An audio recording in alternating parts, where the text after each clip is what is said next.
بەنسبەتەوەی منەوە نەوتی سپی ئێستا شەن ئینتاجەکرێت لە پاڵاوگەکەی ئەمە بۆ بڕێکی ئێستا تەزویدی پاڵاوگەی بازیان دەکرێت تەنها 300,000 لیتر ڕۆژانە توانای بەرهەمی پاڵاوگەی بازیانە بۆ نەوتی سپی. هەموو بەرهەمەکانی ئێمە حەزەکەم هەموو لە ئاگاداری ئەوە بن. ئێمە لە پاڵاوگەی بازیان خاوەنی نەوتی خاو بەرهەمە نەوتیەکان نین.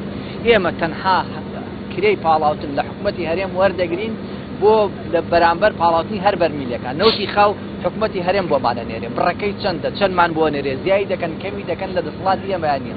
نەوتی سپی کە ئەگۆڕدرێ بۆ بەنزینی تەیارە ڕاستە.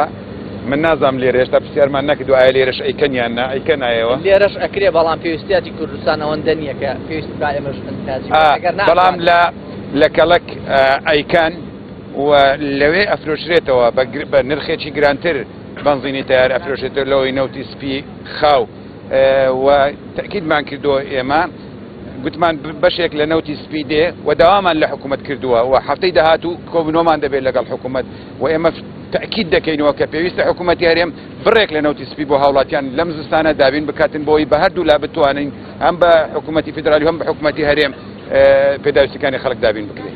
سەبارەت بە شەفافیت وەزارەتی سامانە سروشتیەکان مانگانە ئاگاداریەوە کە 170,000 بەرمیل بۆ بەکارهێنانی ناوخۆ بەکارهێنێ، بەڵام لەوەی ئەم کۆمپانیایە و ئەوەی کەڵک دەرەکەوێکەوە یەک لە سەرسەی ئەو بڕە نادرێتە کۆمپانیەکان. ئایا ئەو بڕە لەکوێ دیارە ناشەفافیتێکەیە دیسان لە پرۆسەی نەوتا کە بۆ بەرهەمە ناوخۆیەکان بەکارهێنرێ. بەبڕوای من ئەوەی کە بەکارهێنرێ بۆ کۆمپانیان ناوخۆیەکان بەشێکی درێتە کولفەی ئەو کۆمپانیان. ضرورە حکوومەتی هەرێم ڕاشکاوانەوەی ئەعلان کە ئەگەر دوو کۆمپانیایی بەتوانان لە بواری پاڵاوتنە تەنها 30 تا 40,000 بەرمیلیان بدرێتێ، ئایا ئەو 170,000 بەرمیلە کە وەزارەتی سامانە سروشتیەکان باسەکەی داتە بەکارهێنانی ناوخۆ لەکوێیە، بۆیە ضرورە حکوومەتی هەرێم وەڵامی ئەوەی. سەبارەت بەو کۆمپانیایی کەوا باسەکرێ کۆمپانیای نایاسایی، طبعا ئەمانەی ئەم کۆمپانیای لەگەڵەوەی کەڵک بە قانونی استثماری هەرێمی کوردستان دامەزراون، دوای ئەوەی فترەی استثماریان کە بۆ 10 ساڵ تەواو بوو، دوایەوە زەریبە دەنە حکوومەت.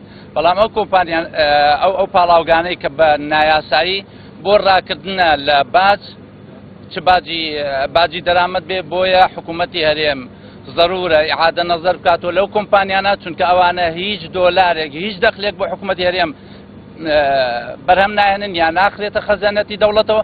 ئەکرێ بڵین ئەو کۆمپانیانە کۆمپانیایەکن کە لەوانەیە کەسی بەرپرس لە پشتیان بێ یاخود هەندێک لە ئەحزابە سیاسیەکان بەرپرسن، بۆیە ئەوەش بەشێکە لەو ناشەفافیەتەی کە ئێستا لە کوردستانە ممارەسە ئەکرێت.